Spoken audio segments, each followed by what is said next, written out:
The sun dipped below the horizon. Shadows stretched across the sleepy town of Ridgewood. A hush fell over the usually bustling marketplace. Folks lingered, their faces etched with worry. 10-year-old Maya had vanished, gone without a trace. Arjun, a weathered detective with a heart of gold, felt the weight of the town's fear. He'd known Maya since she was a child. Her bright smile and infectious laughter were a distant memory now, replaced by a gnawing silence. He vowed to find her. He had to. The setting sun cast long shadows, turning familiar streets into ominous pathways. Arjun could almost feel the town holding its breath, waiting, hoping. He started his search in the heart of Maya's neighborhood, where whispers of her disappearance danced on the wind. Each closed door, each darkened window seemed to mock his efforts. Time was slipping away. Arjun pressed on, his resolve hardening with every passing moment.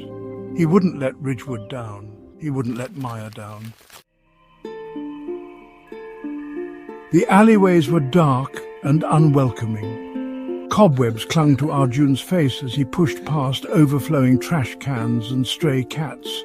The stench of decay filled the air, a stark contrast to the sweet scent of Maya's favorite lavender soap. He clung to that memory, a beacon in the darkness. A glint of metal caught his eye. It lay discarded near a rusted drainpipe, a child's bracelet. He recognized the delicate silver chain and the small heart-shaped charm. It was Maya's. Hope surged through him, tinged with a growing unease. The bracelet was more than just a clue. It was a tangible link to the missing girl. It fueled his determination, urging him forward. The alley seemed to twist and turn, leading him deeper into the heart of the town's hidden secrets. He knew in his gut that he was close. The abandoned building loomed at the edge of town, a skeletal silhouette against the twilight sky. It had once been a textile mill, its towering chimney a symbol of Ridgewood's prosperity. Now it stood as a grim reminder of forgotten dreams. Broken windows stared back at him like vacant eyes.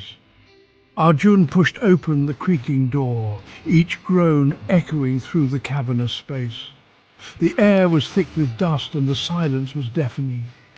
Shadows danced in the faint moonlight that filtered through the grimy windows. He could almost hear the echoes of the past, the whirring of machinery, the laughter of workers. Now, only the ghosts remained. He cautiously made his way through the labyrinthine corridors, his footsteps echoing ominously in the stillness. Each gust of wind that whistled through the broken panes sounded like a whisper, urging him forward, deeper into the belly of the beast.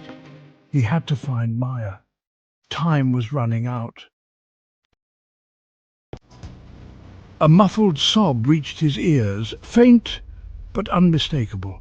It was coming from behind a locked door at the end of a long, dimly lit hallway.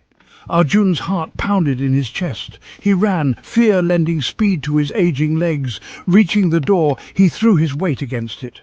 The flimsy lock splintered, giving way to his desperate assault. The room was small and bare, illuminated only by a sliver of moonlight. In the corner, huddled on the floor, sat Maya. Her eyes, wide with fear, met his with a spark of relief. "Maya," he breathed, his voice thick with emotion. He gathered her in his arms, her small frame trembling against his chest. As they stepped out of the derelict building and into the first light of dawn, Arjun felt a surge of hope. The town of Ridgewood would greet the new day with relief. They had learned a valuable lesson. Even in the darkest of nights, hope can flicker back to life. It just takes a little faith and a whole lot of courage.